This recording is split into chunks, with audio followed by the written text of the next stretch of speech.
Boa noite. Estreando na TV Cultura Litoral, o programa Porto Futuro se apresenta como um promissor espaço de debate e reflexão sobre temas diretamente ligados ao Porto de Santos. Eu, Mauro Samarco, Bruno Orlandi, secretário de Assuntos Portuários e Emprego, Ricardo Molitzas, diretor executivo do SOPESP, Sindicato de Operadores Portuários do Estado de São Paulo. Hoje recebendo aqui nosso convidado, deputado federal Paulo Alexandre Barbosa, secretário de Estado, deputado estadual, prefeito da nossa cidade por 2 mandatos, né? Um jovem com um currículo tão extenso, e é um prazer. Obrigado aí pela tua presença, deputado. Aqui nós vamos fazer um bate-bola, né? Acho que um debate aqui sobre os assuntos principais do nosso porto e da nossa região. Eu faço a entrada, o pessoal vai entender a dinâmica, em seguida os nossos convidados também vão fazer as perguntas diretamente para você. E acho que para começar, seria interessante ouvir de você o trabalho que você já vem desenvolvendo muito bem na Câmara, na Frente Parlamentar de Portos e Aeroportos, a Comissão de Relações Exteriores, a relatoria do Reporto, que com certeza o Molitzas vai puxar esse assunto aqui também, mas acho que é interessante ouvir de você o que vem sendo feito, né, quais são os próximos passos. Eu acho que é uma introdução desse trabalho todo na Câmara Federal. Bom, primeiro agradecer pelo convite, Mauro, pela oportunidade de estar aqui junto com você no programa, com o Molitzas, com o Bruno Orlandi, e falar um pouco sobre o nosso trabalho, falar um pouco sobre o sistema do Porto, que é um tema relevante para a Baixada Santista, para São Paulo e para o Brasil, né? Quando cheguei no Congresso Nacional, eu procurei inserir esse tema de uma forma mais prioritária na agenda do Congresso, né? Para que o governo federal e o Congresso pudessem ter um olhar mais prioritário para a Baixada Santista. A gente tem muitos temas aqui que são discutidos há anos, há décadas, e que infelizmente tem a dependência do governo federal e que infelizmente não saíram do papel, né? A gente vê a revitalização dos armazéns do Valongo, por exemplo, era um tema importante, discutido há muito tempo pela cidade. Fui prefeito 8 anos, brigamos muito para ter esses armazéns cedidos ao município, não tivemos essa possibilidade, trabalhamos muito para que isso acontecesse, isso de fato aconteceu. Hoje o Parque Valongo não é mais um sonho, não é mais papel, é uma realidade. Os armazéns foram cedidos para a Prefeitura de Santos, as obras foram iniciadas, e ano que vem a população já vai começar a enxergar um novo cenário na ocupação daquele espaço. Devolver para a cidade aquilo que ficou, diria, sob a tutela do governo federal durante todo esse período, para que o santista, o turista, possa utilizar esse espaço. Assim como esse exemplo, tem muitos outros, né? A gente tem aí essa Frente Parlamentar de Portos e Aeroportos que eu criei, foi meu primeiro projeto, junto com a Frente Parlamentar da Ligação Seca Santos-Guarujá. Nós tivemos o apoio de mais de 200 parlamentares para criar esses 2 órgãos aí dentro do Congresso, para justamente a gente poder fazer esses debates e levar à frente esses temas, independente de quem esteja ministro, independentemente dos técnicos que estejam aqui na autoridade portuária. Nós precisamos ter uma agenda própria da região, formada não só pela classe política, mas sobretudo pela sociedade civil, que é quem faz o Porto, por vocês, Associação Comercial, SOPESP, Prefeitura, e nós temos a obrigação lá no Congresso de lutar por essa agenda para que ela possa se viabilizar.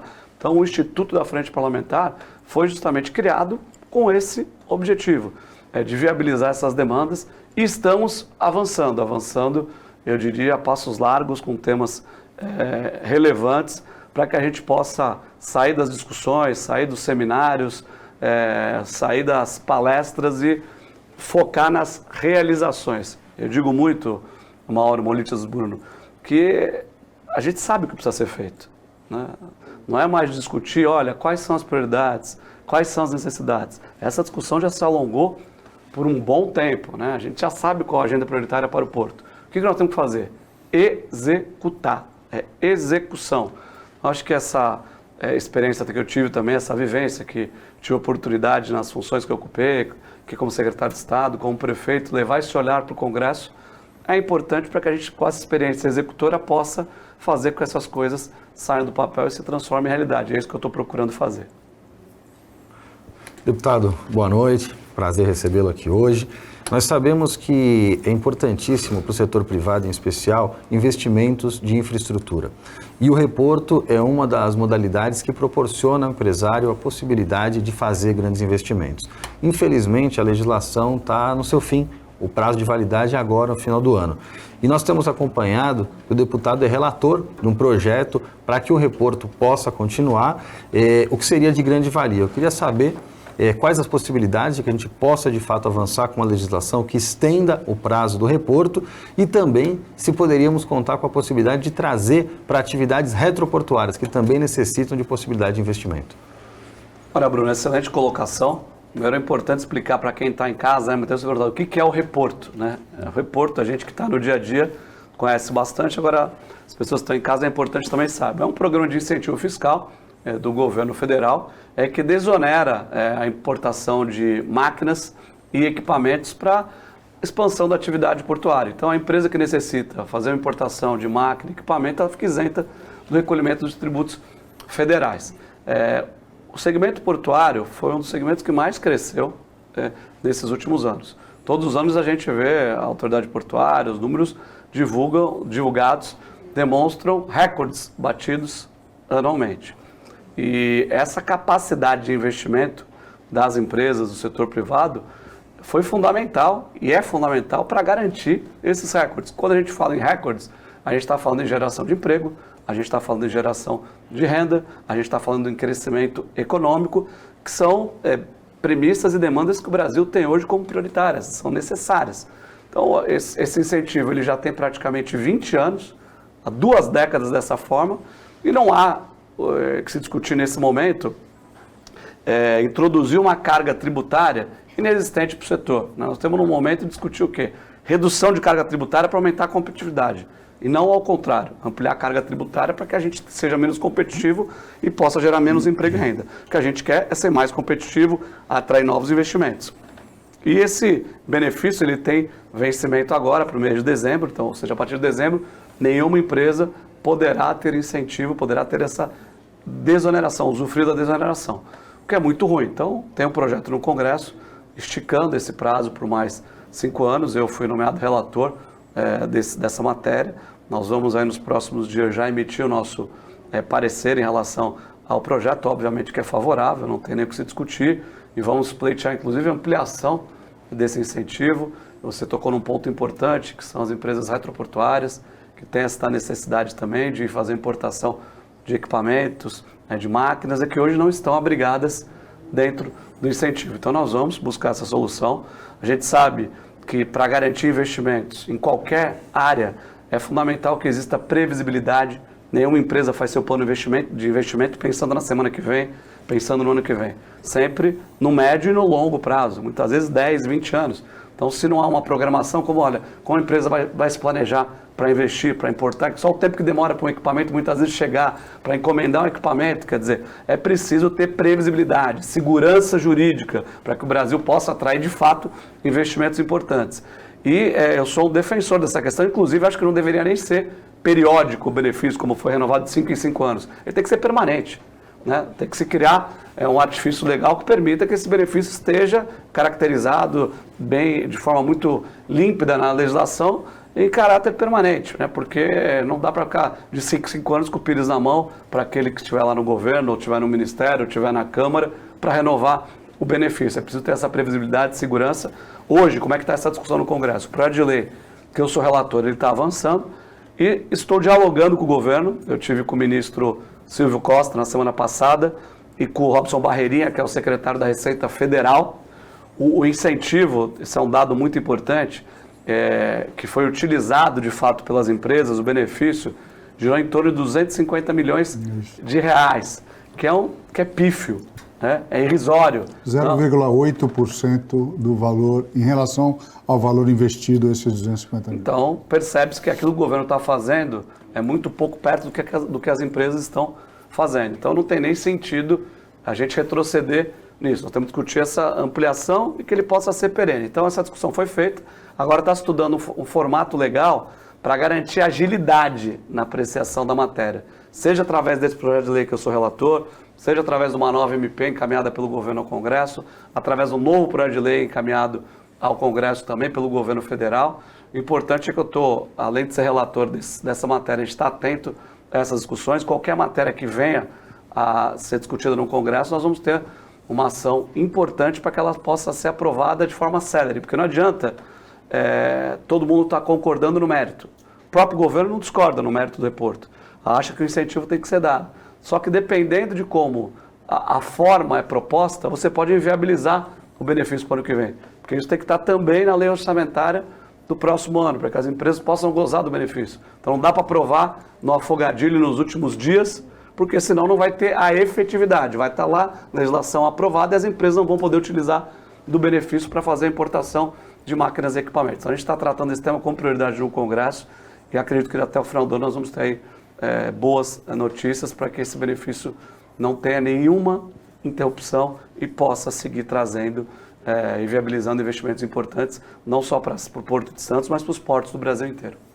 Pegando um gancho no assunto reporto, que é extremamente importante para o investimento, né? Nos últimos anos o Porto de Santos teve um investimento privado da ordem de 7 bilhões de reais. Né? E a gente fala no benefício de 250 milhões, 260 milhões. Mas o Porto de Santos vem num crescimento constante. Você falou que a gente vem batendo recorde atrás de recorde. Os primeiros estudos, alguns anos atrás, mostravam o limite do Porto de Santos entre 180 e 190 milhões de toneladas sem expansão. Né?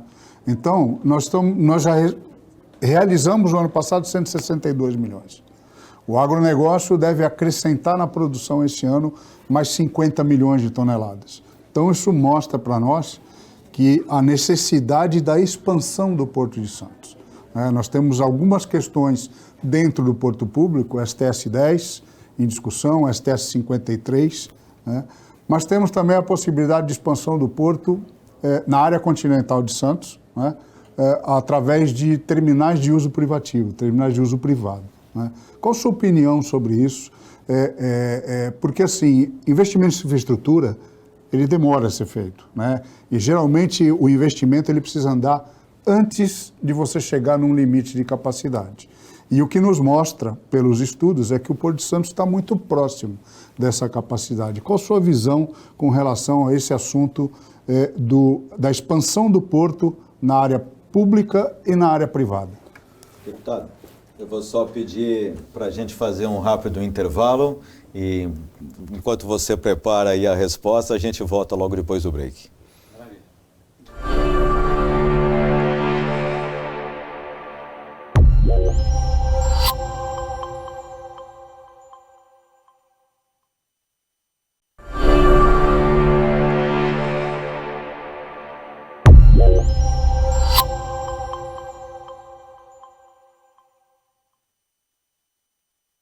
Estamos de volta com o segundo bloco do programa Porto Futuro. O Ricardo Molitzes fez uma pergunta para o deputado a respeito de capacidade, movimentação, toda a preocupação que nós temos aqui, os terminais fazendo seus grandes investimentos, né? E aí a gente tem toda uma infraestrutura para poder ter capacidade para movimentação desse volume que está vindo. E o que você está trabalhando para isso, deputado? Acho que primeiro, em relação ao que está colocado aqui na área insular, né, tanto na margem direita quanto na margem esquerda, eu sou a favor das renovações, né, que estão em curso. Acho que é um direito, é importante que isso possa ser assegurado pelo poder concedente. Com isso, nós vamos alavancar de uma forma muito rápida mais alguns bilhões de investimento no Porto de Santos. Então, acho que essas renovações elas são importantes que elas possam acontecer. Também, as áreas hoje possíveis de serem ocupadas, acho que elas devem ser destinadas da forma mais rápida e objetiva, né? A gente sabe que muitas vezes leilões, novos processos acabam implicando em mais tempo, a burocracia acaba atrasando muitas vezes esse processo. Então, onde for possível fazer adensamento, onde for possível fazer algum ajustes, eu sou favorável que seja feito. Defendo que o terminal de passageiros saia do Concais e possa vir para a região central, para que a gente possa impulsionar o turismo, que é importante para a Baixada Santista. A gente tem aí o aeroporto do Guarujá avançando, né, a passos largos, a licitação já em curso. Isso vai permitir também que onde está o Concais hoje Possa ter a operação de cargas, né? Exatamente, uma nova área. É o STS 53, previsto para aquela área com operação de fertilizantes. Né? Então, é mais uma área objeto de investimento e também geração de emprego e renda. Então, a gente impulsou no centro, nós vamos ter no centro da cidade de Santos, muito em breve, o VLT chegando praticamente na porta do Concais, ali na São Bento, onde tem o Museu Pelé, tem o Valongo ali todo revitalizado, o Parque Valongo que já está em obra, então é um grande complexo de desenvolvimento e a cereja do bolo é o terminal de passageiros, não tenho dúvida disso, o EVT já foi apresentado, está em curso, estamos acompanhando isso junto ao novo ministro, a nova equipe técnica, para que esse tema possa avançar. E quando a gente fala da expansão portuária brasileira, né, não existe área semelhante à área continental de Santos em nenhum canto do Brasil para que a gente possa ter uma expansão portuária que o Brasil precisa. A gente aqui em Santos, Mauro, Bonito, Bruno, vocês sabem dos números, a gente tem 280 quilômetros quadrados de extensão à cidade, dos quais a gente tem 239 quilômetros quadrados na área insular, né? 39 quilômetros quadrados que reúnem 99,6% da população que vive na cidade. E 0,4% da população está nos outros 241 quilômetros quadrados, que são justamente esses quilômetros quadrados que compõem a área continental de Santos. Óbvio que tem uma boa parte de preservação ambiental, mas se você tirar numa conta rápida aí 2/3 de preservação ambiental, você tem 2 cidades ou 3 cidades como Santos, para crescer, como a área insular de Santos, para crescer na área continental, com terminais privados, é verdade, mas é muito importante que a gente possa lutar por infraestrutura para a área continental, né, aquela que deve ser de competência do poder público, para que ela possa se viabilizar e se concretizar como uma grande área de expansão portuária, com terminais, novos negócios, estudar também novas vocações que possam ser destinadas para essa área e a gente tem a condição de avançar. Então, acho que o grande, quando me perguntam, e muitas pessoas, a gente vive aqui a região, não tem essa noção, né? Nós recebemos aqui o ministro, por exemplo, o Silvio Costa esteve aqui, não tinha dimensão do que é a nossa área continental e a capacidade que nós temos de receber. Já somos o maior porto da América Latina, já batemos recorde de movimentação com a estrutura hoje colocada, os projetos de expansão nos próximos anos vão garantir e ampliar a liderança do Porto de Santos no Brasil e na América Latina. E se a gente tiver um projeto de ocupação estratégico para a área continental, mais, eu diria, ousado, nós vamos ter possibilidade de avançar muito, seja com novos negócios, seja com uma ZPE, que é uma demanda extremamente importante, para que a gente tenha chance aí de gerar novos empregos, renda e desenvolver economicamente a Baixada Santista e o estado de São Paulo. Deputado, você bem falou aqui da ZPE, Zona de Processamento e Exportação, que é um trabalho que a Prefeitura tem se dedicado muito nesse sentido.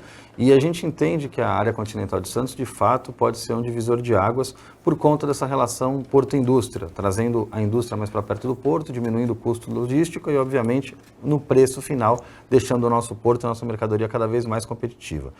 Com a zona de processamento e exportação, teríamos um avanço mais significativo por conta da isenção de alguns impostos federais e, eventualmente, até estadual. Pergunto, deputado, hoje o governo federal tem um olhar sensível para essa questão da zona de processamento e exportação, em especial o nosso vice-presidente, Geraldo Alckmin, que preside hoje esse Conselho de Exportação. Será que conseguiríamos avançar em breve com apoio do governo federal? Olha, a questão, eu diria que o olhar, esse olhar prioritário, ele existe, só que nós precisamos transformar esse olhar em resultado prático, né? A gente sabe que o próximo passo para a instalação da ZPE é a elaboração do estudo, né? Já existe um custo estimado, você tem trabalhado muito nisso, liderando esse processo dentro da Prefeitura e lutando pela obtenção de recursos. Nós vamos ter muito em breve lá uma conversa com a Secretária Nacional de Portos e o objetivo é que o governo federal possa transformar essa vontade política, esse olhar prioritário em recurso, para que a gente possa fazer esses estudos iniciais que são necessários. Não é um investimento expressivo, né, nesse primeiro momento, para fazer os estudos, algo em torno de R$1,2 milhão, R$1,3 mil, ou seja, que é um valor até irrisório, perto dos benefícios que uma ZPE pode gerar para o país, não é apenas para a Baixada Santista, nem só para São Paulo. Então, acho que nós temos uma possibilidade boa de avanço, Bruno, e especialmente também porque a gente está diante de uma janela de oportunidade, eu diria. A gente nunca teve um governador que conhece tanto o Porto como o atual, né? A gente dialoga com o governador, ele quer saber dos detalhes, de como as coisas estão, ele tem o domínio pleno da situação, até porque foi ministro, é uma área que ele tem esse envolvimento, uma paixão, diria, muito grande. Então sabe das demandas, o Estado não vai poupar esforços para aportar recursos para esses projetos, porque o governador também sabe que impulsionando o Porto, ele vai impulsionar o desenvolvimento econômico, a geração de emprego e renda no estado de São Paulo, porque Santos está dentro de São Paulo, e também muitos projetos foram desenvolvidos aqui no Porto, na região, pelo então governador Geraldo Alckmin. Então, quando a gente fala da ligação seca Santos-Guarujá, projeto do governo do estado, que hoje o governador Tarcísio está executando um projeto que o governador Alckmin fez. Então, a gente tem que sair fora desses conflitos políticos, na verdade, unir todos em torno dos projetos que são prioritários para a Baixada. Quando eu falo janela de oportunidade, é o seguinte, a gente viu nesses últimos anos muito radicalismo, muita briga política, e isso nos leva do nada para lugar nenhum, né? Qual que foi o resultado da briga política para implantar o túnel Santos-Guarujá? É que não saiu. O governo do estado queria uma coisa, o governo federal queria outra. O que saiu? Nada. É a primeira vez que nós temos uma sinergia, né? Todas as positivo, esferas de governo concordando com o mesmo projeto, né? Então, a minha expectativa é muito positiva porque a gente tem isso, né? A gente tem trabalhado muito. Hoje estaremos novamente com o governador Tarcísio, tratando desse e de outros temas. O governo federal incluiu no PAC a ligação seca Santos-Guarujá. O governador Tarcísio falou, vou colocar recurso independente digital, não está no PAC. Por quê? Tem políticas que são de Estado, né? No momento da eleição, cada um briga da forma que tem que brigar, defende as ideologias, as posturas, mas acabou a eleição, respeitar quem está escolhido e trabalhar com quem foi escolhido para atingir os resultados que são importantes para a população. E é isso que eu estou fazendo, dialogando com o governo federal, dialogando com o governo estadual, somando esforços para que a gente possa destravar esses grandes projetos que são importantes aqui para a Baixada. Paulo, eu queria entrar num assunto que é um pouco mais crítico, que eu vejo, pelo menos na minha opinião, mais crítico aqui para a região, e você, obviamente, com toda a experiência da Prefeitura de Santos, hoje na Câmara Federal, tenho certeza que tem isso muito claro. A gente fala em crescimento do Porto de Santos, acabamos de falar da expansão de área continental, a possibilidade que a gente tem dessa expansão. O problema hoje que nós temos é um problema de acesso. Hoje nós temos uma via que traz a carga para o Porto de Santos, que é a via Anchieta, da descida, que é dos anos 50. Né? Então, isso hoje, na minha opinião, está se tornando um problema de mobilidade social. Não só do problema da carga, mas um problema de mobilidade social. A gente olha todo dia problemas de congestionamento, qualquer acidente hoje nesse sistema, esse sistema deixa de funcionar. Né? Junto disso, nós temos a questão dos acessos ao porto. De um lado, a gente fala de um crescimento que vem, e que é questão de tempo ele acontecer. Né? Estamos falando de ZPE, de trazer mais crescimento para essa região com o ZPE.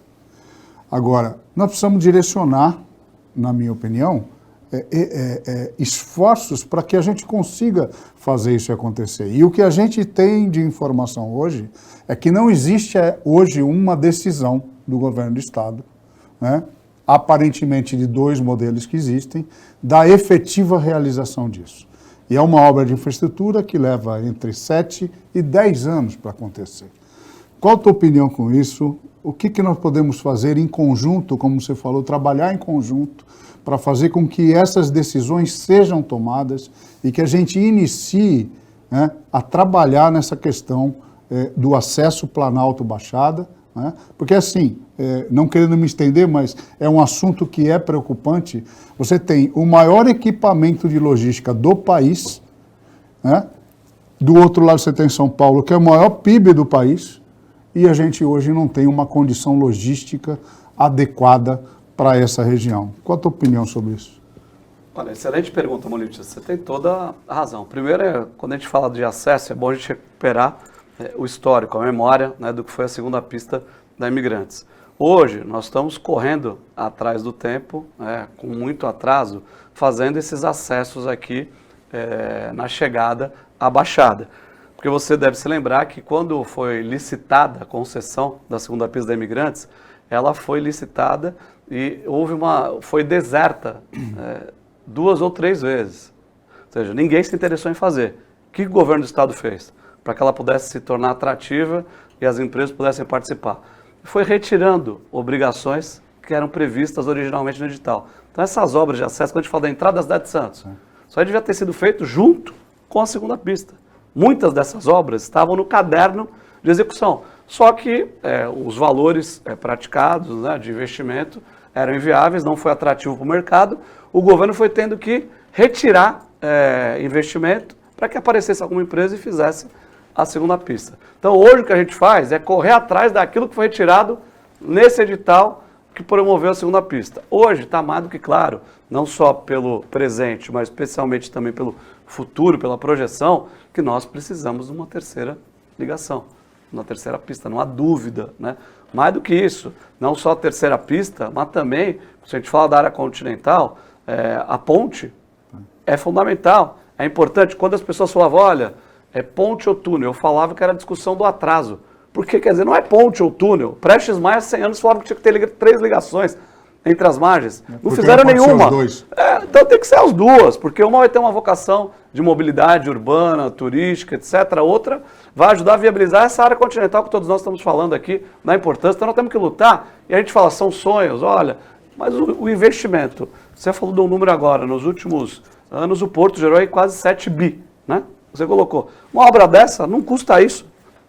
Não custa isso, quer dizer, o que o Porto gera de riqueza para o país, o que a própria região gera, e mais, o que isso vai gerar para os próprios cofres do governo do Estado, do governo federal, porque nós vamos estar falando em prospecção de novos negócios, novos investimentos, então nós temos que trabalhar nessa agenda. O governo do Estado, só para fazer aqui justiça, eu conversei com o governador Tarcísio sobre isso, e é clara a posição dele em reconhecer a necessidade de se fazer essa terceira ligação. Isso foi claro. Agora está discutindo isso o quê? O formato, a opção tecnicamente mais viável, tá? Nesse nível, a discussão nesse momento. Mas há concordância do governador de focar nesse que é um tema central para a Baixada Santista e para o Brasil, não é para a Baixada, né? Porque a gente que tem 13 mil caminhões por dia, que bate recordes todos os anos, precisa garantir condições mínimas de competitividade para o Porto seguir crescendo.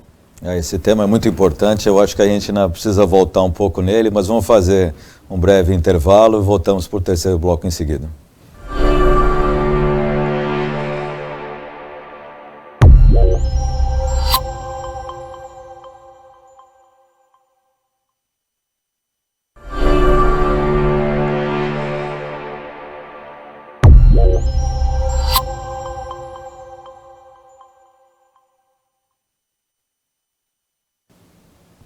Estamos de volta com o terceiro bloco do programa Porto Futuro, hoje recebendo o deputado federal Paulo Alexandre Barbosa. Paulo, falávamos aqui sobre a necessidade urgente da ligação, mais um acesso com o Planalto.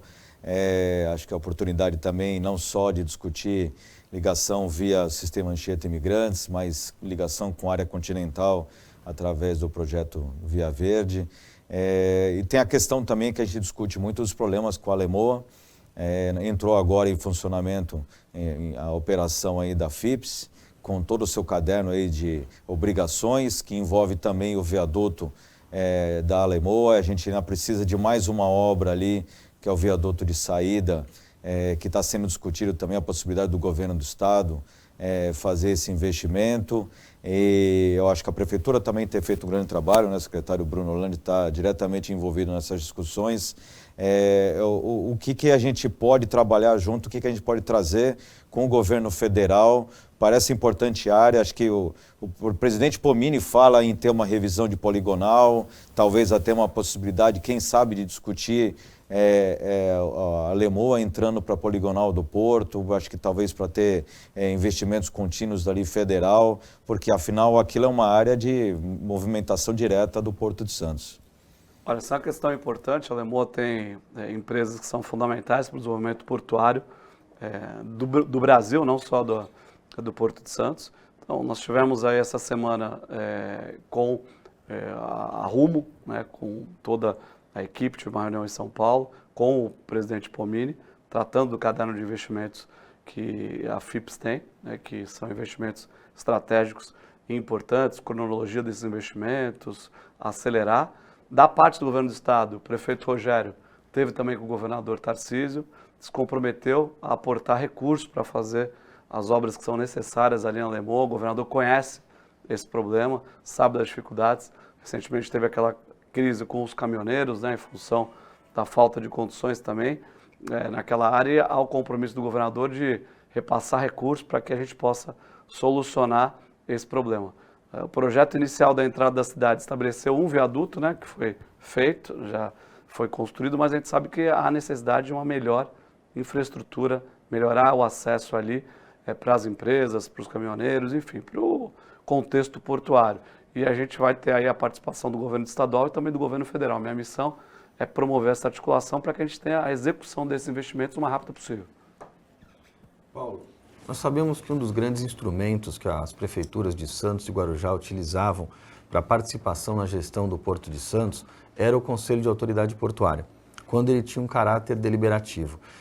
Há um tempo atrás houve alteração, ele passou a ser um CAP apenas consultivo e isso acabou esvaziando um pouco a participação direta dos municípios. Queria ouvir um pouco a tua posição e se há possibilidade da gente retomar a discussão e quem sabe trazer de volta a possibilidade de ter um CAP deliberativo para participar dos grandes assuntos, inclusive o PDZ aqui do Porto de Santos. Olha, eu sou contrário a esse modelo atual do CAP, né, onde foram retirados poderes do CAP, retirada representação dos municípios, né, do governo do estado. Não tem sentido a gente pensar num conselho de autoridade portuária, primeiro, que não tenha o poder de decisão, que não possa tomar decisões que refletem dentro do contexto portuário. Segundo, a gente tem o porto está localizado aonde? No território urbano dos municípios, nas cidades. Então não tem sentido deixar de ouvir as prefeituras. As prefeituras têm que ter voz e vez. Você tem que opinar naquilo que acontece dentro do seu território. Os caminhões, a gente está falando aqui de melhorar a infraestrutura, de fazer terceira pista. Quem faz a gestão dos acessos ao porto, das rodovias? É o governo estadual. Tem sentido o governo estadual estar fora da mesa, da tomada de decisões? Também não tem sentido algum. Eu apresentei um projeto de lei na Câmara para que a gente possa retomar essa função deliberativa do CAP. Tenho conversado bastante, havia já uma, eu diria, conversa adiantada com o ex-ministro Márcio França em relação a avançar nesse modelo, uma concordância. Agora, com a troca de ministros, nós estamos introduzindo esse tema e o objetivo é tratar desse tema com o atual ministro para que a gente possa rever essa estruturação do CAP, conferir amplos poderes aos municípios, ao Estado, à sociedade civil organizada, que tem que ter voz e vez, tem que participar, tem que ter assento. Não tem sentido, a gente vive num país com dimensões continentais. O Brasil tem mais de 210 milhões de habitantes, tem diversas realidades dentro diversos países dentro do Brasil. E nós precisamos fazer o quê? Descentralizar. Não dá para Brasília ficar decidindo tudo, muitas vezes sem conhecimento daquilo que é necessário. A gente precisa de mais Brasil e menos Brasília, né? Esse é um lema importante. Então, eu defendo essa descentralização, defendo que as decisões possam ser tomadas aqui e nós vamos lutar tanto do ponto de vista formal, com esse projeto de lei, quanto também no âmbito político, com o Ministério, para que esses poderes possam ser retomados e o modelo que funcionou lá atrás possa ser reimplementado. Paulo, vou voltar um pouco no assunto do Concais, o Parque do Valongo, todo esse esforço que está sendo feito de construir o Parque do Valongo, trazer o Concais para cá, ou seja, trazer movimento de volta para o centro de Santos. Você acha que essas iniciativas, elas são suficientes para a gente recuperar o centro de Santos? Porque assim, o centro de Santos, a gente hoje, é inevitável usar aqui um pouco da sua experiência como prefeito, né? Você anda no centro de Santos hoje, você tem vários imóveis fechados, uma série de coisas. Você acha que essas grandes iniciativas que foram conseguidas agora, elas vão ser suficientes?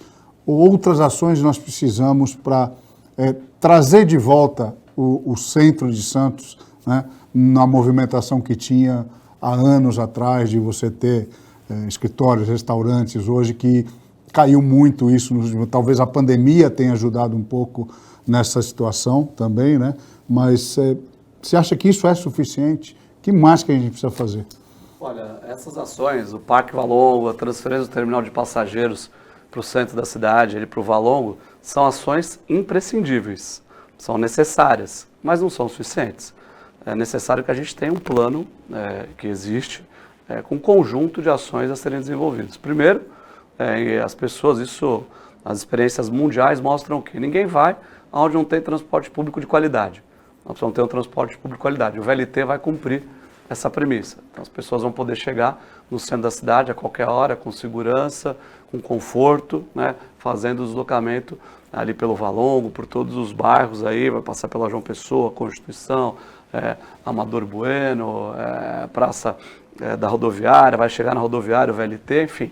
Acho que o VLT é uma questão importante. A legislação, para ela possa ser o nosso plano diretor, a lei de uso e ocupação do solo, tem que ser cada vez mais atrativa para empreendimentos habitacionais na região central da cidade. Então, as pessoas falam, olha, mas gente morando no centro, precisamos de vida, precisamos dar vida para o centro, as pessoas precisam morar no centro. E aí, se a gente recuperar mais uma vez um pouco a memória, a história, a gente vai ver que a ocupação da cidade de Santos começou pela região central. Então aqui a gente tem uma infraestrutura já consolidada, própria, não precisa criar nada, né? Muitas famílias foram constituídas aqui, começaram. Meu pai conheceu minha mãe no Valongo, né? E a partir dali construiu a história da minha família. Muitas famílias têm histórias semelhantes. Então nós temos que incentivar. Nós já fizemos mudanças na legislação. Hoje já há empreendimentos habitacionais em curso, sendo construídos, mas acho que a gente pode avançar ainda mais. E tendo esses equipamentos, terminal de passageiros, Parque Valongo, VLT, acho que vai se tornar mais atrativo para os construtores. Tem que ser mais barato construir aqui do que em qualquer outro lugar da cidade. Além de ser mais barato, tem que poder fazer mais unidades. Tem que incentivar os impostos para quem vai comprar. Não cobrar IPTU, como a legislação hoje já permite que quem vem para cá não vai pagar IPTU durante um período de tempo, o morador. Porque hoje a gente vê o que muitas pessoas às vezes optam por morar em cidades próximas ou sair daqui por conta do valor dos imóveis que são praticados. Então, tudo isso vai tornar os imóveis mais atrativos, movimentando a economia. Então, uma série de ações, a questão da segurança, uma questão fundamental, precisa aprimorar as políticas de segurança, aí, força de Estado, forças municipais, para que a gente tenha ambientes cada vez mais seguros aqui na região central. E com esse conjunto de ações, revitalização de equipamentos importantes aqui no centro, não tenho dúvida que a gente vai trazer a população de volta para a região central, tornar o centro de Santos cada vez mais atrativo. São Vicente, por exemplo, tem um centro bastante pujante, bastante movimentado, vai se fazer a conexão entre as duas cidades muito rapidamente, o centro de São Vicente com o centro de Santos, porque o VLT vai chegar no centro de Santos. Então a gente tem que ter transporte de qualidade, e o VLT tem que avançar rapidamente. O VLT tem que chegar na área continental de São Vicente rápido, tem que ir para Cubatão, tem que ir para o Guarujá, tem que ser um modal integrado em toda a Baixada Santista. Uma flexibilização dos níveis de tombamento, né? A gente tem, lógico, uma região que é muito importante, que é histórica, aquele retângulo que vai lá da Igreja do Valongo até o Outeiro, né? Passando ali pelo Museu do Café, Associação, mas eu acho que tem uma série de outros equipamentos, de prédios ali, que podem ter, talvez, o nível de tombamento reduzido para que o investidor, né? O empresário da área da construção possa, de fato, fazer esses investimentos, né? É importante, lógico que nós temos uma história muito rica aqui em Santos, né? Muitas ações aqui na questão histórica, mas é preciso saber separar o que é histórico do que é antigo, né? que tem história e do que é velho, né? E a gente saber fazer essa diferenciação, porque o progresso tem que ser de fato priorizado, preservar a nossa história, mas permitir o avanço. E aí é o equilíbrio, né? Não dá para restringir tudo, né? Não pode, por que não pode? Não, nós temos que ser mais flexíveis, justamente para que esses investimentos possam ser feitos. Só precisamos fazer um retrofit, precisa revitalizar, mas vamos subir, vamos construir. E acho que os órgãos de controle já têm esse olhar, porque o que a gente tem muito, infelizmente, né, e em vários lugares, e aqui em Santos não é diferente, placa de aluga-se, vende-se, né, no centro, e a gente não quer isso, né? Não pode. Existem mecanismos legais, os órgãos de controle estão acompanhando esse processo, nós precisamos dar vida para o centro, nós precisamos desenvolver economicamente o centro, e para isso é preciso um esforço conjunto aí dos órgãos de controle, obviamente, trabalho da prefeitura, da sociedade civil, para que a gente possa incentivar a ocupação do centro. Eu acho que Santos tem uma grande oportunidade, né, de ter um grande indutor de retomada dessa região e uma oportunidade também de trazer dinheiro novo, né, novos investimentos, novos negócios, de turismo, né, eu acho que a vinda, além dos navios de passageiro, do paulistano que vem a Santos, de encontrar aqui opções aí de lazer, de gastronomia. E quando a gente fala, Mauro, é importante frisar isso, para o telespectador que está em casa nos acompanhando, a gente fala de integrar modais, por exemplo. É o cidadão que vai chegar no aeroporto do Guarujá, vai ter o avião pousando lá, vai poder atravessar para outra margem, vai poder embarcar no cruzeiro. Então a gente fala Porto de Santos é a denominação histórica, mas não é Santos, é a Baixada Santista, porque tem muita gente nessas empresas portuárias que moram em São Vicente, que trabalham nessas empresas, moram em São Vicente, moram no Guarujá, moram na Praia Grande, moram em Cubatão. Então é gerar emprego e renda, é alavancar a economia de toda a Baixada Santista. Por isso, esse esforço conjunto ele é importante e necessário. Agradecer ao deputado federal Paulo Alexandre Barbosa, mais uma vez, por estar aqui participando desse primeiro programa do Porto Futuro, o secretário Bruno Orlandi, Ricardo Molitzas, amigo, parceiro aí de associação comercial e de várias discussões de Porto, né, do nosso futuro aqui. Então, esperamos vocês aqui, o senhor aqui mais vezes aqui conosco. Acompanhem o nosso programa nas redes sociais e toda segunda-feira após o Roda Viva estaremos aqui nesse bate-papo franco e aberto sobre o Porto.